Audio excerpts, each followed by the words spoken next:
Hello, everyone, and welcome to the Ag Innovation News Podcast, presented by the Agricultural Utilization Research Institute of Minnesota. I'm Dan Scogan, your host for the Ag Innovation News Podcast. Now, guests on the Ag Innovation News Podcast shed light on innovations in value-added agriculture, highlight important voices and work that's being done throughout the Minnesota ag sector, and educates the public about resources and organizations that support Minnesota agriculture.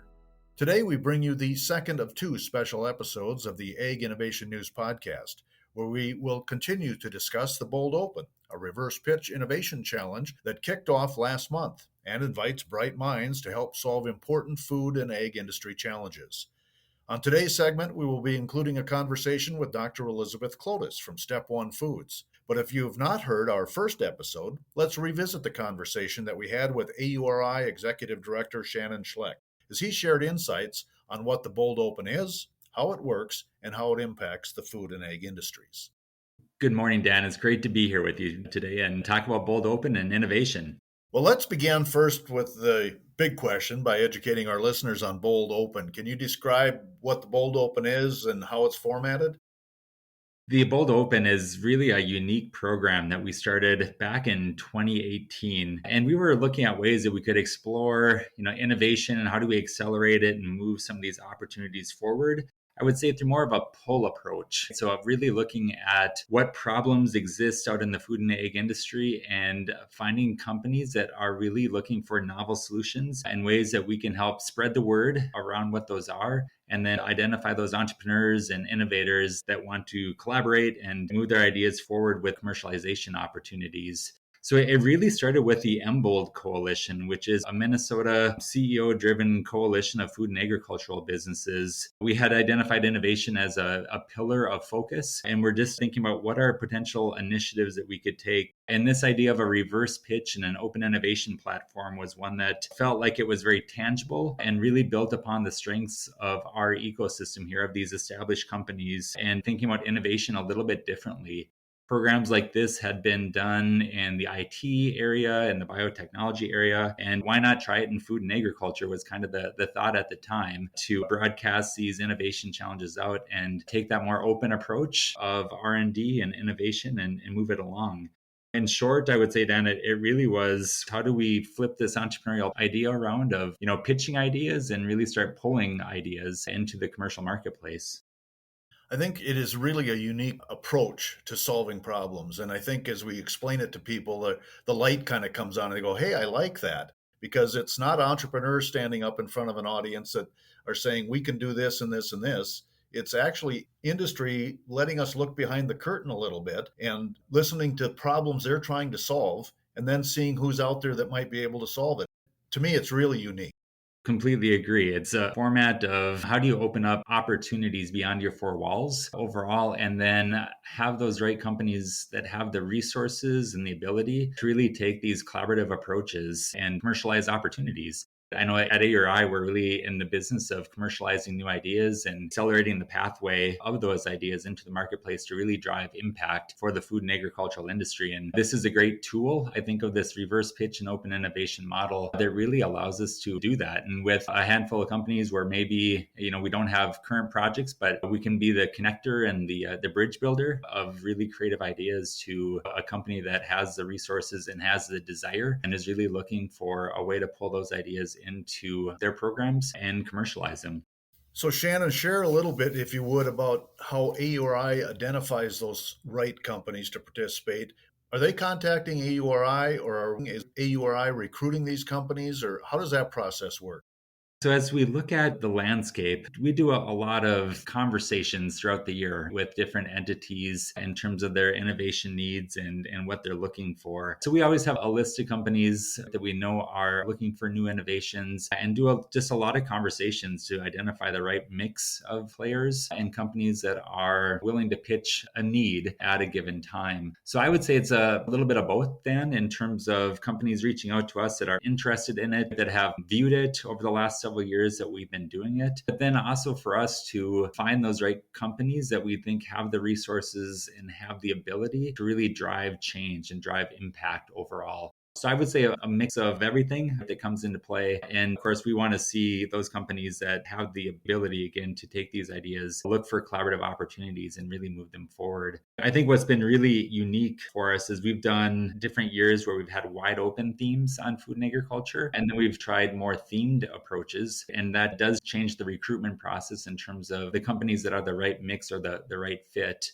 In the first year that we did it, it was very corporate focused in terms of the large companies. But as we know, Minnesota has a lot of, I'd say, mid-sized agricultural businesses and cooperatives. And we also have a great nonprofit trade associations and industry groups that have the resources and the abilities to move things forward. So in the last few years, we've really done a lot more of a mix of entities that are participating and looking at this as a way that they can drive their goals forward and objectives around innovation by using the Bold Open and the reverse pitch platform. So if somebody who represents a company is listening to our podcast today, this is a little unique for the companies too, because they're actually identifying a weak spot or a point in the value chain of their company, and they're willing to put that out there. Are you at some point needing to coach them up a little bit or encourage them to be as transparent as possible, or what's that process for the company? We know that sometimes it's hard to pitch things that are pretty close to the chest in terms of confidential business information. But we work with companies where they have an idea or have a thought and scope it out in a way that makes sense for them, as well as what we think would be understandable to a solution provider as an innovator or an entrepreneur, to make sure that we're speaking the same language in terms of the problem that they see and how we frame it up as a problem and solution space area to those that might be submitting proposals. So it is a bit of a dance in terms of having those conversations, finding that right language that really allows us to put those innovation challenge problems out there in a way that works for both parties. And we want to remind our listeners that you're listening to the Ag Innovation News podcast. And today we're talking about the Bold Open and the reverse pitch portion of the Bold Open. Shannon Schlecht is the executive director of AURI, and he's laying the groundwork for us. But in the second half of our podcast today, we open it up to Dr. Elizabeth Klodas. She presented a reverse pitch from Step One Foods, and we're looking forward to that conversation. But Shannon, as we move forward here on this portion of the podcast, maybe share the different challenges that were presented this year. What were the industries looking to solve? So we had a great mix of challenges this year. It was one of the years that we did a wide open innovation without a theme. We had a nice range, I would say, and diversity of innovation challenges that were being offered this year. At the New Uses Forum, we had 8 companies that pitched their challenges, ranging from nonprofits again up to our corporate partners that were looking for solutions. This year, we had a few in the digital space, I would say, and really looking at data in terms of what are ways that we can provide better insights through the data that is being generated across multiple platforms. How does it come together in a way that's usable and tangible for industry as well as for producers to make insightful decisions using that data and driving their business forward? And then I'd say another theme area that came out of this year was really around sustainability and upcycling. Hormel Foods, for example, looked at upcycling the raw materials into different opportunities that they might have and just better understanding the landscape of raw materials that exist across Minnesota and across the region that they might be able to utilize in some of their processes or products and help meet some of their sustainability goals. And then Busy Coffee is growing quickly as a business, and they're generating a lot of coffee grounds as their business continues to grow. And they were looking for what are other ideas for a higher value use of their spent coffee grounds and ideas that others may have beyond composting that they're doing today, for example. And then AURI, we also had a challenge around nutrient recycling. And this is an area that's high interest to us in terms of thinking about the different byproduct streams and co-product streams that exist out there and thinking about fertilizer markets and circular approaches of nutrient recovery that could go back into agricultural applications, as well as provide a value stream for those processing businesses or producers that are generating those different byproduct streams. And then we had a nonprofit that the Ag Innovation Campus through Minnesota Soybean that really pitched their concept that they have, which is very novel in terms of operating a small oilseed crush and really looking at that chasm of development in terms of just the challenges that companies have in that valley of death of you figured out the research element of it, and now how do you scale that up and get to the critical masses to make it interesting from a business opportunity? And they pitched the need for collaborative partners in terms of making that a successful endeavor as well and really helping each other in terms of new oilseed innovations and the opportunities that exist there. And then you've already mentioned Bremer in terms of their challenge of looking for more timely opportunities for small loans. And then Step One Foods, which is a really interesting company in terms of food and health and medically tailored foods, and a big challenge in terms of how do we think about diet in terms of our health, and how do we get past the pharmaceutical side of it, of the root cause, I would say, of some of the disease issues, and the simple solutions versus thinking about the root cause, or how do we get to the heart of it, and thinking about healthcare models differently and medically tailored foods differently. So a broad range, right, as you heard there, Dan, in terms of what we had at this year's Bold Open. So, Shannon, as I hear you tick those off, I think it's important for our listeners to remember that even though the Bold Open and the reverse pitch is done at an AURI event, the New Uses Forum, these pitches are not really geared toward AURI, but geared toward the entrepreneurial or research world in general. So anybody can listen, pick up on an idea, and try to solve it. Is that right? That's exactly right. This is really geared towards getting a point of entry into some of these companies through this unique platform. So I would say it's really for anybody that has novel ideas, that are looking to commercialize those ideas, find a synergistic partnership or relationship around some ideation that they've had, and then submitting their concept through the Bold Open website and the proposal framework, because that ensures that it gets in front of AURI for some due diligence. But more importantly, we've got the point of entry into these companies to make sure that you're having the correct conversation with somebody that can move it forward. There's merit in that idea, and if it's a good fit for what they were looking for from a solution space. So, first of all, maybe 2 or 3 steps here. How can someone review the pitches that were made this year? Early on, are there non-disclosure agreements that have to be reconciled? And then what are some of the benefits to the entrepreneur or the researcher who might want to try to submit a proposal or solve a problem? The best way to view the proposals today is through our Bold Open website, which is boldopenmn.com. And all of the proposals are listed there, along with videos of the pitches from the different companies. So a couple of different formats or channels that you can use to look at those challenges and get a better understanding of them. And then there is a submit a proposal icon with the Bold Open website as well. And that is really the best way to submit a non-confidential. So there's no need for a non-disclosure agreement or sign off. There's different terms that are listed there. And that just allows for a really high level overview of the idea to be submitted and to start that process and to start that conversation.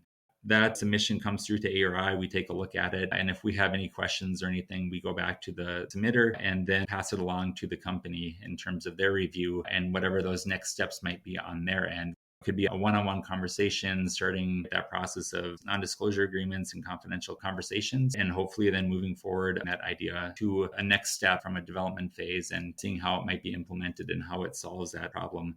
That would be the easiest way and the best way to get your idea, because it does get in front of both AURI and the company that offered that innovation challenge. And again, I think from a standpoint, it gets the right point of entry into those companies, as well as a known first step that there is a problem that you're solving when you submit this. So you're not just submitting a pitch in hope that that idea will be resonating with the company, but you're actually very targeted in terms of that possible synergistic relationship and potentially resources that could help move that idea forward and create a win-win outcome.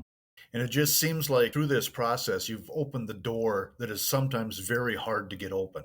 I think that's exactly right. It's sometimes hard to navigate through the channels in terms of who should I talk to, who's the right person to go to. And we do solve that issue through this platform because we've got identified parties at those entities that are focusing on these areas. It's something that they think about on a daily basis in terms of how do we look at innovation and solutions to solve these problems that we're seeing, eases that process and makes it much more efficient. Shannon, if someone has an idea, they've maybe gone to the website, looked at some of these pitches, they have an idea for a solution to one or more of those challenges, what do they need to do now to submit a proposal? And is there a deadline? We do have a deadline of June 2nd of submitting a proposal for this round of Bold Open challenges. So I would encourage, again, anyone that has an idea, submit early through that submit a proposal button, because that gives us a little bit of time to do some diligence around it as well with you, help frame it up appropriately, and then have it meeting that deadline of June 2nd. But I'd also encourage those that have ideas. We've got several years of challenges listed on the website as well. while our focus is on this year's challenges, go back and review those other challenges as well, just to get a good idea of different challenges that companies are facing as you're thinking about solutions or ideas. I think it really gives a good landscape of challenges that companies are facing and hopefully better positions you for having those right conversations and achieving that pull approach of moving ideas through this innovation pipeline that we have. Those would be a couple of thoughts. You can always submit ideas around those as well if you have something. I don't think those challenges ever really go away, but I would highly encourage you to focus on the 2023 challenges through June 2nd, and then maybe go back and revisit into the summer on some of those other innovation challenge areas. Do these proposals need to be pretty tight, or can they be kind of general to see if they're on the right track?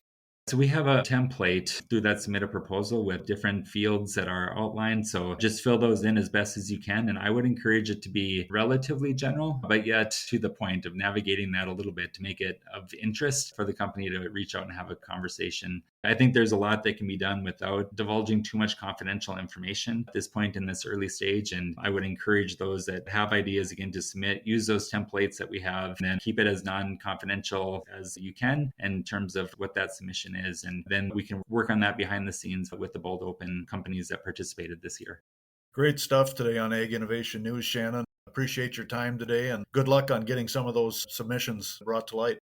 Thank you, Dan. It's always fun to talk about open innovation. I have had conversations about open innovation and our reverse pitch with so many different entities from around the country, and they're really excited about this model, and several others are trying it and seeing how we can all work together to really accelerate some of these innovation opportunities. I look forward to hearing from our first challenge provider from Bremer Bank and to Step One Foods as well. And again, hoping that we see a lot of great solutions from this amazing entrepreneurial ecosystem that we have here in Minnesota and across the country that are really trying to drive food and ag innovation forward. And that concludes our conversation with Shannon Schlecht, the Executive Director at AURI. Let's move on to our guest in today's podcast, Dr. Elizabeth Klodas from Step One Foods. Dr. Klodas, welcome to the Ag Innovation News Podcast. Thank you for joining us today. And tell us a little bit about Step One Foods, its mission, and its purpose and organization. Thanks so much for having me here. It's a pleasure. Step One Foods is really a idea, concept, and then eventually company that arose from my experience as a physician. I'm a cardiologist. I continue to practice, and I've been doing this for over 25 years. But what I have to tell you is my realization after all this time in practice is that what I've been taught to do makes no sense. High cholesterol, here's a pill. High blood pressure, here's 2 pills, without ever addressing the dietary drivers that are fueling these diseases. The result is almost, predictable. Waiting rooms that are full of people with perfect numbers, but imperfect health. And turns out, if you don't address the root cause, you can never effect a cure. And truly, all I do all day long is treat the downstream effects of poor diet. And what is abundantly clear is that the answer lies not in more and more pills. The answer lies in food. At Step One Foods, we believe, we actually know food is medicine. And our mission, I would say, is to transform the way we address diet-driven chronic disease by placing food at the center of care. But this is going way beyond just eating better, right? It's not about slapping a bunch of check marks on boxes. I mean, if you're going to use food as a formal part of care, you have to have foods that actually fit into the care model, meaning these foods have to be condition specific, dosed, and testable, just like drugs. You have to make a food intervention a familiar intervention for physicians just as much as they are for patients. So we're really pioneering this medically tailored food space. And our measurable health outcome is lowering cholesterol using 2 doses of our foods per day. That is a story that we hear often, that we're not eating right. And I think it's amazing that a heart specialist has decided to take it upon herself to create the foods that we should be eating in the right amounts to reduce what we're doing to our bodies. It's not a difficult decision to make, right? No, and honest to goodness, I should be out of a job. As a society, we are burning money paying people like me because what I treat is entirely preventable, and it's primarily driven by nutrition. If you think about the risk factors for heart disease, right, there are 7 modifiable risk factors. So inactivity, smoking, high cholesterol, high blood pressure, high blood sugar, diabetes, excess weight, poor diet. If you look at those 7, 2, smoking and inactivity, are the only 2 that are not related to nutrition. The other 5 are related to what we eat. We can eliminate the vast majority of heart disease by just changing nutrition. And Dr. Klodas, I know we have had you at several of our events and functions, and you have been on some of our panels. Did AURI participate in the development of the Step 1 Foods program at all? AURI didn't help us develop it, but they have been incredibly supportive and helpful in helping us find co-manufacturers, sources for ingredients, and exposing us to the ecosystem, which is agriculture and the ag industry in Minnesota. Honestly, we think we are kind of an interesting approach. We could help Minnesota become the epicenter of food as medicine, because this is the state that excels at agriculture. This is the state that excels at healthcare technology and healthcare. Boy, if we combine those 2, we could be the national hub for these types of efforts. So super excited. And AURI has kind of embraced us in that context, and we're grateful to be included in their thinking. And this year at the 2023 New Uses Forum, during the Bold Open Reverse Pitch, Step 1 Foods stepped up and said, "We would like to solve a problem." Tell us what that problem is that you'd like to see solved. To kind of recap, medically tailored foods, they're ready-to-eat foods designed and dosed to yield a specific health outcome and address a specific diet-driven condition, and they've been proven effective by a randomized controlled clinical trial. So this is not just kind of a good for you food. This is food that has met a super high bar of validation, the same bar used to anoint drugs for treatment. And so, like, we've got this, right? We've proven that this works for a specific condition. And yet, despite everyone agreeing that dietary change can yield health improvements and can reduce care costs, foods with clinically proven health benefits like Step 1 have not achieved any meaningful access to coverage within health insurance or employee wellness channels. It is amazing to me. We are willing to pay, sometimes handsomely, for solutions that cover up the problem, but have not created any incentives for solutions that address the root cause of why the patient is sick in the first place. We've even looked at this. Step 1 Foods has done an analysis. Well, actually, Wakely Consulting, an actuarial firm in DC, has done analysis on the cost savings or the cost implications of using Step 1 Foods in care. And what they found is that for every $1 spent on Step 1 Foods could yield a $2.32 savings in care costs. So innovation is way overdue for health insurers and employers, I think, to pilot and experiment with medically tailored foods to prevent, treat, and manage diet-driven illness at its origin, right? Not just treat symptoms, treat the root cause, especially since we can see this. Pharmaceuticals have failed to stem the tide of these conditions or keep costs down. I mean, cardiac care costs are spiraling out of control. So we really think this innovation should happen in Minnesota, and that's our challenge to the greater community.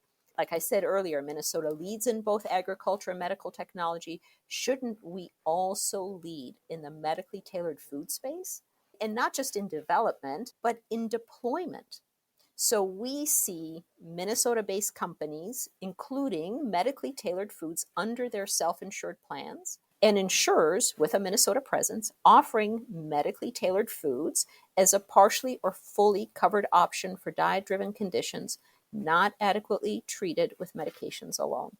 Like, we can make a huge difference with food.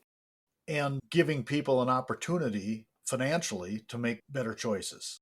Right. I mean, this is the incredible thing, is drugs to the consumer, to the patient, are essentially free. They cost nothing. But food is something you have to pay for out of pocket with post-tax dollars. So if you're going to get a free solution to lower your cholesterol, or you're going to be asked to pay for the thing that solves why your cholesterol is high in the first place, like, what are you going to do? Well, you're going to take the free thing, because plus it's just a pill. It takes no effort whatsoever. So the incentives are all misaligned, but that misalignment is driving healthcare costs and it's not curing anything. And Doctor, I want to come back and talk about partnerships and what success might look like, but I'm curious who you're trying to connect with. What innovators do you think are out there that could solve this problem? We would love to work with an employer who wants to be a leader in transforming healthcare. Someone who is forward thinking and see what we see, a care system that's not solving what it's been tasked to solve. And maybe this employer employs a significant number of people that have poor cardiometabolic health. The trucking industry, for example, is almost a poster child for employees that have poor cardiometabolic health and could benefit from a food-based intervention. Or maybe employers like, frankly, the government of Minnesota, who face long-term insurance or care obligations for its workforce, even post-retirement. This is where long-term health matters. For insurers, I mean, we'd love to work with a group that has an ability to identify members that could especially benefit from an intervention such as ours. So in our case, because we're designed to specifically address high cholesterol, though food has many effects beyond high cholesterol, positive effects, but individuals who can't take statin drugs, which are cholesterol drugs like Lipitor, or they refuse to take medications for their high cholesterol, or are not a goal despite maximum tolerated doses of generic drugs. These are populations of patients in whom we can impact health rapidly, but they're at increased risk for sudden, life-changing, and expensive cardiovascular events. And we can impact that by lowering their LDL. Every percentage reduction in LDL or bad cholesterol translates into a percent reduction in risk. It's 1-to-1. So it's astonishing what you can do by even modest cholesterol reductions across a population from the standpoint of healthcare costs. And everybody pays for that. Everybody pays for that. So again, just kind of recap that piece of it. You're not necessarily looking for someone who is an expert in the medical field. You're looking for someone who's willing to set up a pilot project to bring their employees into this pilot and look for results. Is that right? Absolutely. First of all, we know we will have success because we've done the clinical trial, right? We did this with Mayo Clinic and University of Manitoba, and we showed in 30 days we can move LDL cholesterol down a significant amount, on average 9%, with some people experiencing medication level reduction in 30 days. Not with drugs, with step one, food. So we know we can affect a positive health outcome. And we've been able to democratize this in a direct-to-consumer model. We're out there and people are responding. I've yet to find a patient who wants to be put on yet another pill. Like if they can solve their health issue eating differently, they want to do that. Surveys have shown this 90% of people, it's probably actually closer to 100%, but 90% of people want to solve their health issues with changing lifestyle rather than taking more drugs or undergoing procedures. It's just that the lifestyle change is sometimes complex and it's hard to do. And so we end up with people on drugs, but that doesn't mean we shouldn't keep trying. And what I'm proud of is that Step One Foods has made it really easy. But we've had success in clinical trial in a direct-to-consumer model. Imagine what we could do in a population environment where we can actually look at a broader group. And that's what's super exciting. And I think a pilot program would be amazing. I know we would have positive results. I need to go back to Step One Foods for just a second because there's a lot of diets out there. There's a lot of claims being made. And I know some of the Step One food products because I have it in my pantry, but maybe a little more identification of what Step One Foods food looks like and tastes like. And what is it that Step One Foods seems to kind of hang their hat on? So Step One Foods are formulated specifically to help impact cholesterol. And we know how to do that. We can lower cholesterol through increasing whole food fiber intake, healthy omega-3 fat intake, plant sterol intake. Plant sterols are natural plant components that prevent cholesterol absorption in the digestive system, and by increase our intake of antioxidants, which help make circulating cholesterol less toxic. So this is based on science. The formulations are not random amalgamations of ingredients. This is about having benchmarks for levels of these critical nutrients, and so delivering them in precise doses from real whole food ingredients. So combining those ingredients that are especially rich in these particular nutrients: flax seeds, chia seeds, oat bran, walnuts, almonds, fruit. So it's whole real foods, but they happen to be incredibly nutritionally dense and nutritionally impactful. And the idea is to eat them twice per day instead of something you're eating already. So it's really, instead of taking a pill twice a day, 2 doses of drugs, this is 2 doses of food instead.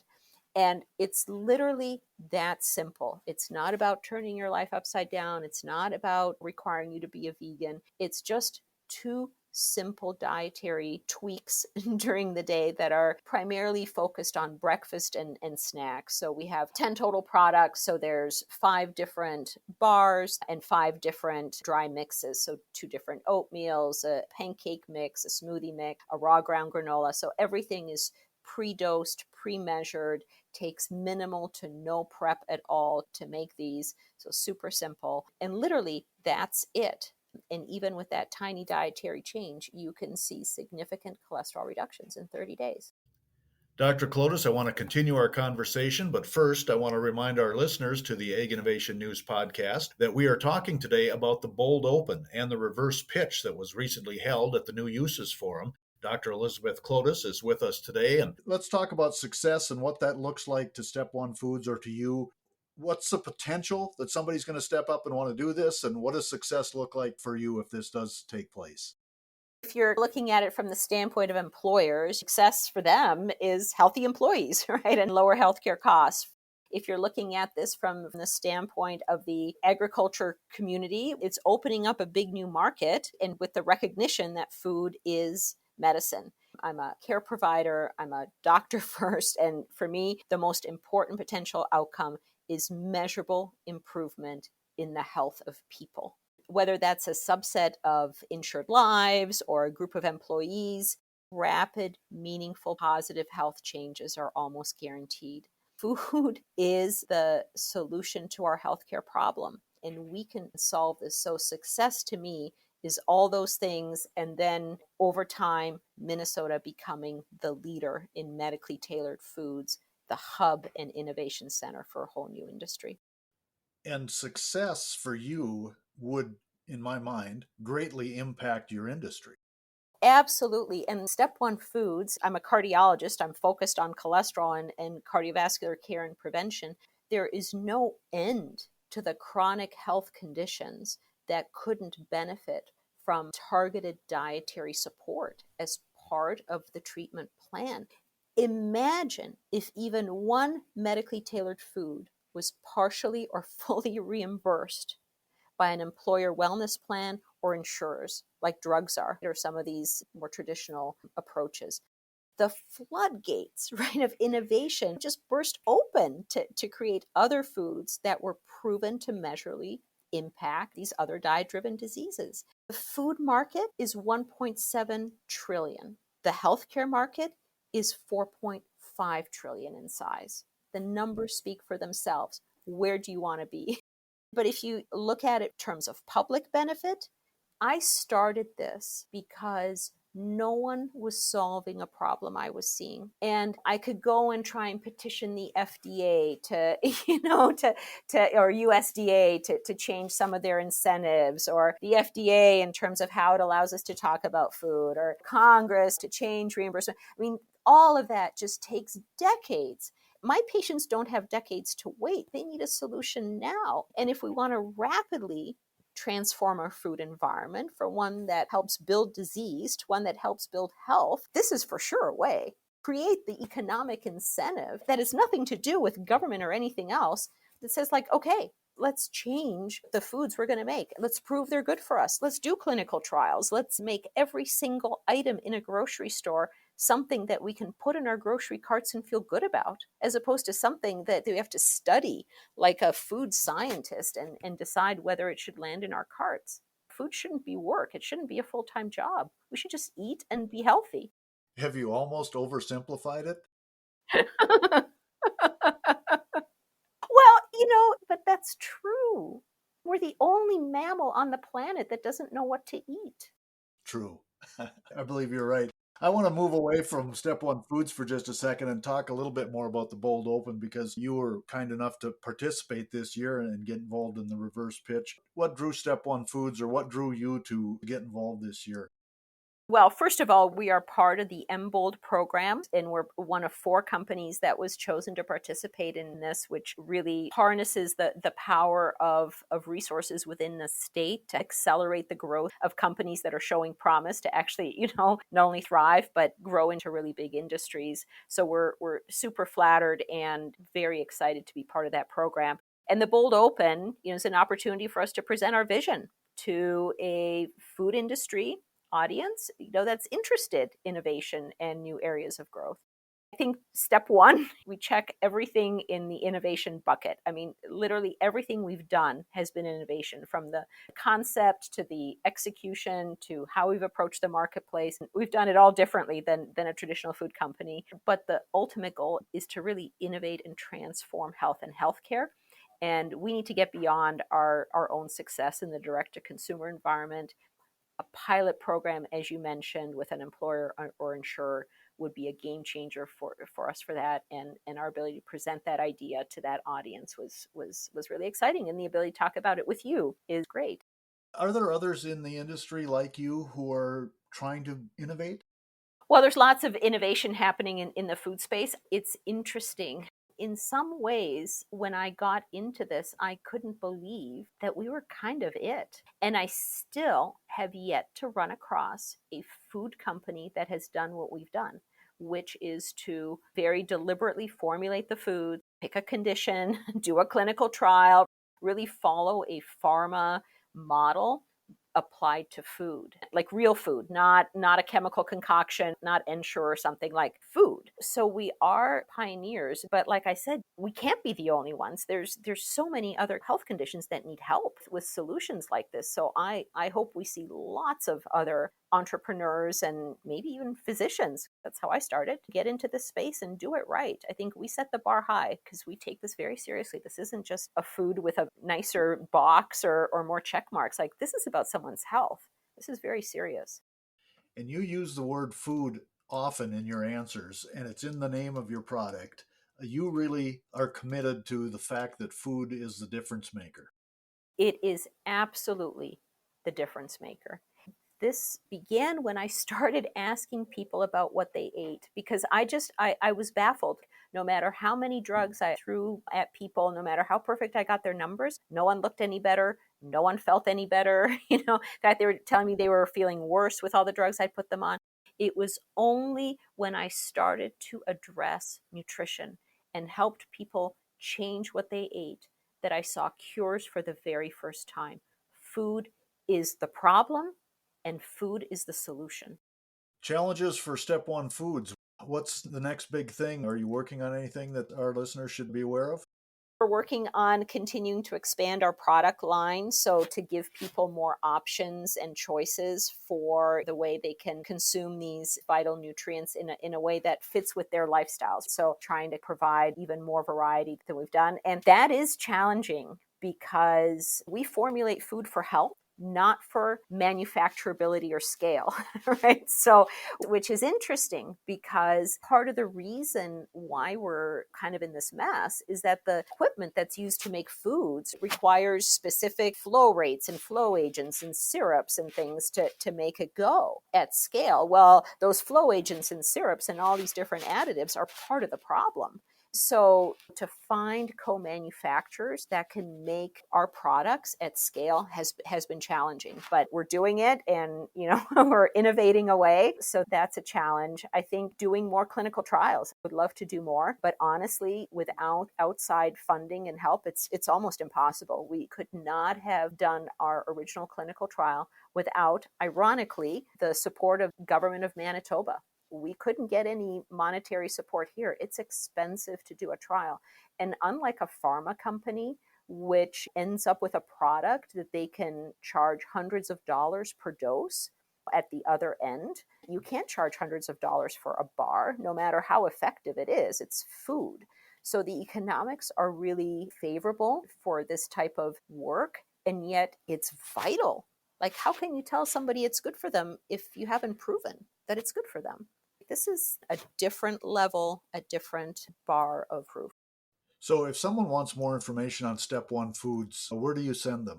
We invite them to come visit our website. So step1foods.com. There's information there about the clinical trial. There's obviously information about the foods themselves.